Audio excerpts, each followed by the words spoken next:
I don't know if you guys Yeah, I got guess it if or we not. keep But doing these memes things, we can just we will never run out of episode ideas. well, unless there aren't any good ones. I Yeah. sent you over another stupid one, but it's the same exact concept. It says one's got to go and all of their movies, and it's just Seth Rogen, Adam Sandler, Jim Carrey, and Will Ferrell. And for that, like I instantly look at that, and I assume that you guys would probably agree with me. I don't know, but I look at that and I instantly am like, well, Jim Carrey's safe, but Yeah. Yeah, and Adam Sandler. I mean, you're not going to take Punch Drunk Love out of my life, That's true. Yeah, Adam Sandler or has a Uncut double Gems, double or whammy. I mean, both I of them. still haven't actually seen Uncut Gems. oh, it's good. Like some of the dramatic stuff that he's been doing is really top notch. I liked Spanglish, even though a lot of people didn't. I Yeah. just saw Hustle, the basketball movie he did. Oh, was that good? I heard it was good. It was not bad. It was not great, but it was not bad. It was enjoyable. Um, Well, remember if you lose Seth Rogen, you basically lose all of Judd Apatow's entire career. yeah, I mean, to me personally, I do have to go with Farrell because he's very funny. He's been in some iconic sketches on SNL, but it's almost like the Eddie Murphy thing. If the SNL mattered, then maybe he would have more consideration. But I feel like his movies have mostly been a lot of fluff. There's a lot of fluff there. There's a couple of good ones, but He's got a couple great ones. This, just to be clear, this meme, in case anyone's not looking at the picture, um, this meme does specify movies. So that would not movies. include any of Adam Sandler's Mm. music, any of his SNL sketches, or any of Will Ferrell's SNL sketches, which are, as we know, there there's a lot of them. They went on for Yeah. many, many years, and they were some of the greatest ones they ever did. So it's like I feel like that makes it very easy. If you're even though I love the other guys and Jay and Silent Bob Strike Back and a bunch of the movies that Will Ferrell's been in. I mean, I love Anchorman. I mean, he's got some great movies. But if I had to pick, if I could keep everything he's done outside of movies and keep the other three, that'd be the easiest choice for me. Okay, can I add on? Like, okay, he goes and all of his movies, but on top of that, I get to tack on. I get to wipe his entire cultural influence off the face of the earth. Wow. Tell us how you really feel, Matt. Because if I can do that, it's Seth Rogen, like Oh, hands down.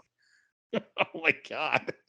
Because that guy has become a complete hypocritical dick over the last few years. Oh, okay. I see. So if I Well, can I do mean, that, what was the specifics there? I'm trying to remember. I mean, I know he's definitely gone like in odd directions lately, but he's like one of the Sarah Silvermans, and all these oh, the woke comedians. all these comedians who made careers out of being offensive and like holding no bars, Yeah. not just balls to the wall. Fuck you if you're offended. And then the second he makes his bajillions of dollars, his generational wealth, he's set for his life, his kid's life, and his you know kid's life. That's when he comes back and says, "Oh, you know what? All of these jokes that I made, they're really not acceptable anymore. So all of you up and coming comedians, you really got to watch what you say. Fuck you. Fuck you." It's a Seriously, legitimate point for sure. But you piece of shit. But don't take it personally, though. Yeah, oh God, that's funny. Yeah, but yeah, I actually I heard this interview. I think it was like an NPR, like on with Terry Gross. She interviewed uh, Jonah Hill. Yeah. And I don't know after which, maybe the movie that he directed, like the 90s something, or Oh um yeah, I saw some of that. yeah, yeah, Yeah. so she interviewed him about the movie that he directed at the time, and she's asked him, she started asking him about Superbad and some of the lines from the movie. I think they might have even played some clips, and she sort of like, essentially, it's when all the wokeness thing became very Yeah. big a few Mm. years ago, and she said, "Do you think that that was appropriate, those jokes?" And she wasn't trying to like get him or anything. He just wants to get his opinion on like his earlier work, and Yeah. he was definitely in PR mode. He was like, "Yeah, it's crazy. There's no way we could do that today. That was."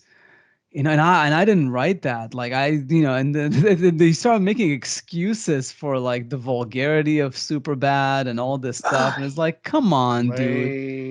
You thought it was funny. You were making a funny movie, and you can say things like, "Well, at the time, you don't have perspective. You say things that seem funny, and you don't take into consideration that somebody might be offended.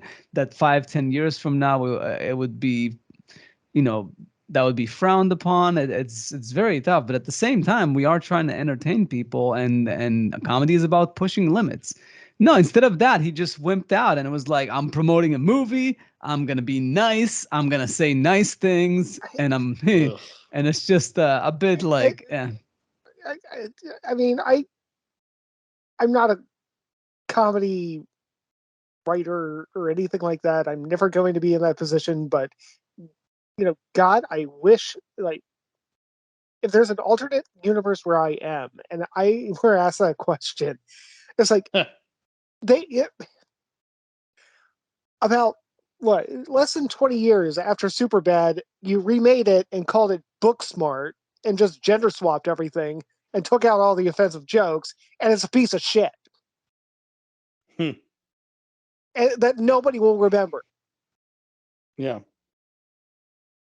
I mean, it was like 97% on Rotten Tomatoes because it was woke bullshit, and it wasn't offensive, and it was safe, and they just gender swapped the characters and just took out all the edginess, took out all the fun. Like, I mean, no, this is the death of comedy, and the people who, I mean, it's like that the snake eating its own tail. Yeah. And but the thing is, the head of the snake is populated by a bunch of wusses like Seth Rogen, like Sarah Silverman, like Chelsea Handler, like Jonah Hill, who have already made their money.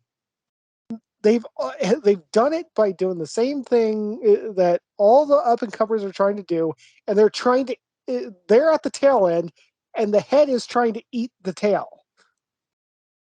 Yeah, I get what you're saying. yeah. And Well, at the same time, well, finish your thought. I just hope that they find themselves eating shit. Oh, okay. So Okay, that was Oh, not that worth was nice. I that. like the way that you wrapped that up there. Yeah. um That's a good it's good analogy in that sense. talk. But Manar, I hate Manar.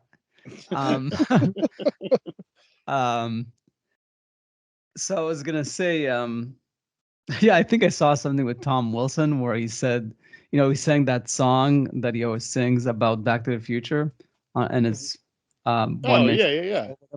and I guess he keeps adding verses to it, or like Does he depending on the time. really? Yeah, or at least he does different things each time. But in this iteration of it, I saw like a Facebook video. He said something about like something about the manure, like how Yeah. like it was not tasty, like it was not actual poop, but it was pretty bad or Oh something. really? Yeah, I don't know what it was, but like he made a comment about it in the song. In any case, I was gonna say about, it is interesting because I just saw the new Jim Jeffries um, special on Yeah. Netflix, and yeah, whether it's Jim Jeffries obviously Dave Chappelle, some of these big comedians, Aziz Ansari too, like his recent special, not recent, but from a year or two ago. There's definitely this one side of comedians that are really like just specifically explore offensive things in their specials in the last couple of years because of what's been happening with all Yeah. this censorship and self-censorship and comedians turning very bland. And I think that's admirable. It becomes a bit stupid because it feels like they're doing it just because. But it's almost like a public service announcement, or a public service, not Yeah. an announcement, but Yeah. just Yeah. Yeah. it's a public service that they're essentially saying we have to say these things in order to make it, to keep it being okay, Yeah. because like you said, it's the death of comedy, and if everybody self censors and nobody's allowed to say it, like, and if you're a big comedian and you've made your money, you have good money, you have what they call fuck you money, then it's almost it's a public service. Yeah, like it's your duty to keep saying offensive things in order for to allow for the up and coming comedians to feel comfortable saying that, you Yeah. know. I mean, at the very least, once you have "fuck you" money, it's your duty to not say "fuck you" to the up and comers, and Yeah, to exactly, like you should help like, them. yeah, just keep your just keep your fucking mouth shut. Like somebody asks you, like, "Oh, is this okay?" And like, just yeah, yeah, let's move on. Yeah, because I mean, But is this okay? Yeah, yeah, let's move on. Just find some kind of response. I mean, like, you're not dumb people. I mean, before all this Maybe stuff Seth Rogen started, is, but before this all started, like I don't think Dave Chappelle was talking about trans, people and stuff like that. He basically, all these people veered into these subjects because they became some sort of taboo. well, that's precisely the point. Yeah, Yeah, yeah. Because the point is that there is no taboo. Like you should really, as long as it's funny and it's respectable, like with some taste. You don't want to be completely tasteless. It's anything should be on the table. Nothing should be off the table. all, Well, all, the all, sorry. Go ahead. no, go ahead. I think I was Yeah, about to okay. say the same thing you were. So go ahead. Well, I was about to say all good comedy takes you to a place that you didn't want to go and makes you happy that you went there. Yeah. And That's not actually what I was going to say, but yeah. What were you gonna say? Oh, I don't remember. What did you say? Oh, that something about anything. I don't remember. Whatever. anything should be on the table. Uh, I was. I don't not trying to speak know. for Something Gil. about taboo or something like that. I was going to say that like nothing should be off limits. And oh, you said something about Gil. You said about it, something being done. What'd you say? Tastefully or something like that. I think. Oh, Or yeah, so, yeah, that it shouldn't be tasteless oh completely, yeah, or yeah, and I guess all I was gonna say is, and the reason everything needs to be okay, like as in a subject matter, that is, there should be no whole, no, subject matter that's untouchable. There shouldn't be anything like that because one person handling a joke about a certain subject matter will be tasteless and therefore not funny. In the hands of a better comedian, you could take the same material and handle it better, and it could be one of the funniest things you've ever heard. Mhm. So, and then also, a certain person might have gone through a certain thing in their life, and they might not find one of the funniest jokes in the world to be in good humor.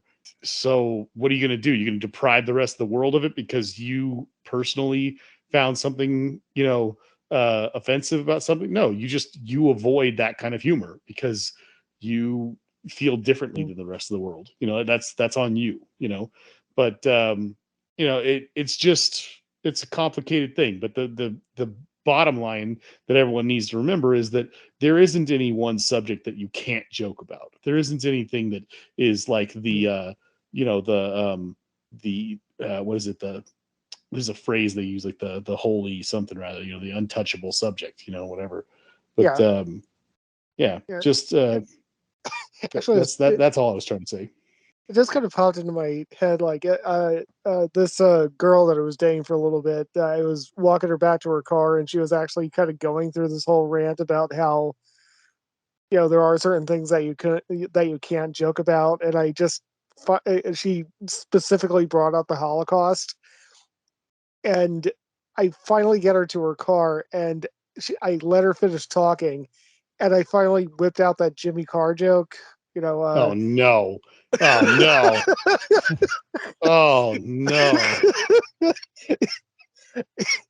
Say what you will about the Nazis, but they did manage to conduct a lot of medical research without hurting any animals. And she just fell to the pavement laughing. Oh, see, even with your don't take this the wrong way, Matt, but even with your comedic timing that I'm sure is not as good as Jimmy Carr, see, it's still like that awesome material still worked. But the funny thing is, like, you could even take this further with, like, okay, you take those exact same words, Jimmy Carr with his really cute British accent and his up his straight absurd laugh. yeah, and everything. Like, he says that, and it's funny. Deborah Newkirk or anybody from PETA says that, and you could actually seriously imagine a PETA member saying, like, say what you will about the Nazis, they did manage to conduct a lot of medical research without hurting any animals. Well, And if that anybody ever becomes said not that funny. seriously to me, that would be I would want to distance myself from that person as much as possible, because that's pretty gross. Yeah. But exactly, but it's all context, it's all in delivery, Yeah, it's all exactly. it's all in the intent of the person. And somebody from PETA I says that, know you're an awful person. I know, Matt, I know I've reiterated this joke to Yeah. you several times. I don't know if I ever said it in front of Gil, but I know you and I always talked about these people who say, like, there's this joke material, you can't ever make jokes about this, but this is a holy subject, you can't make jokes about this or that or whatever. And like you said, the Holocaust is obviously one of them, and then the other one is like, you can't make jokes about 9/11. And you and I always started talking about the best jokes that anybody ever said about 9/11. And I think Louis C.K. has like one of the greatest jokes of all time about 9/11, because he says that, like, you I don't want to mess this up, but he says, like, you can tell a lot about a person but you can tell a lot about a person by how long they waited after 9/11 before they decided to masturbate. Like, was it days? Was it weeks? Like, how long did you wait? And he goes, for me personally, it was between the towers. And I was just like, damn, that is dark.